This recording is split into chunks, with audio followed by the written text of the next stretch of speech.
Hi everyone, I had some questions about how I made these cards here. I've already said I was inspired by fellow New Zealand crafter, Natasha, who had done these floating elements. So she'd put scrap strips of paper or cardstock, you choose whatever you've got on your desk or out of your stash, and then adhere them to acetate, cut them out with a thin cut die, and then mount them on foam tape so that they're kind of floating up off the card. So that's what I've done here. I'm going to do a short demonstration as well. And then I tried it on black. I had some leftovers of the sheet. You can see the shine of the acetate there. And I thought they looked so effective on the black. These ones, I didn't put them on foam. I just put double-sided adhesive behind it and stuck them down, then put some little silver confetti stars. And this one, I put a shaker window on it as well. Just stamped a greeting. But it's fairly simple. I've got a sheet of acetate. This is just a piece of white cardstock just to help me see where it is. I've got strips of cardstock. Now, the way that I did it, I have some full sheets of double-sided adhesive sticky. You can put glue on it or just go on each one with score tape, double-sided tape, whatever you've got. But I thought it would be easier for me if I just put cards, peeled off the liner, put strips of cardstock across it, all different colors. I like a rainbow variety. And then I trimmed them all on my trimmer to get thin strips, just different widths. And then that way I can peel the liner off and get the whole thing, covered. So I'm going to just turn this sideways. And hopefully there's not too much dust on my acetate. It picks up everything. And my acetate that I've got is quite thick. It's sort of like binding book covers. So you're just going to peel this back. I like to peel it halfway, line it up, and then peel my release paper off. Stick that down. And then you get your next color. And so we're just leaving a little bit of a gap between them. A small margin where you can see the acetate through it, but that's what makes it look like it's floating, because it's not stuck directly to the background. When you lift it with foam, you've got the light shining through it. So I'm just going to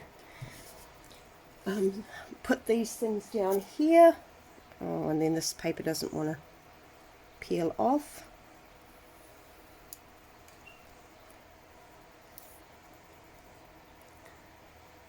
So if you've got the sticky on them, it's pretty quick and easy just to get everything sorted.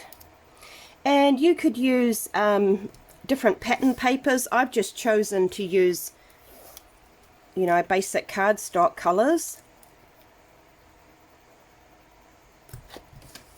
And if you've got fancy border dies, you could punch them and have borders and make them nest inside each other.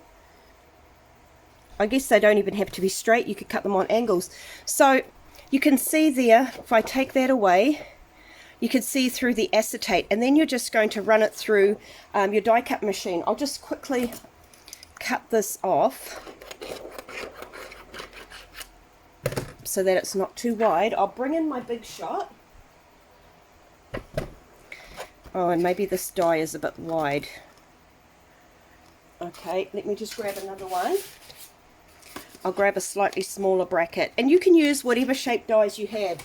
Circles, I've used hearts. I'm going to try this bracket die. It's a new one that I got that I haven't tried out yet. So any shape that you have, you can try out. So you just run that through your die cut machine. Now, like I said, my acetate is quite thick because it's an actual binding cover for making books. But you can save the plastic sheets off any kind of packaging. Hopefully that's cut out. Okay, it looks like I'm going to have to run that through again. So I'm going to have to nest that die back in. Maybe do a couple of passes just to get it to cut through, because this one is so thick. I do have other dies that, cut through, run it through once and back again, and it's cut through okay, but I did have to kind of push it out a little bit. But you can get thinner acetate. They have different weights, usually at your stationery supplier. Okay, that one's having trouble cutting. I'll pick another die. And I might do it on an angle so it catches all those colours.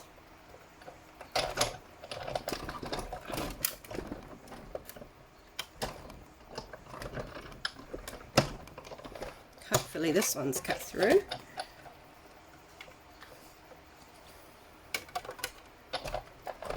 This one's really thick.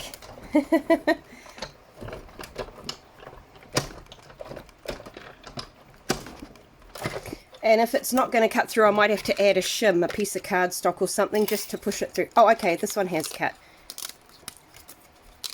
So then I've got my floating element. If I get a base card, just one of these, I can put some foam strips on here or dots, and that way it's lifting up so that it will cast some shadows.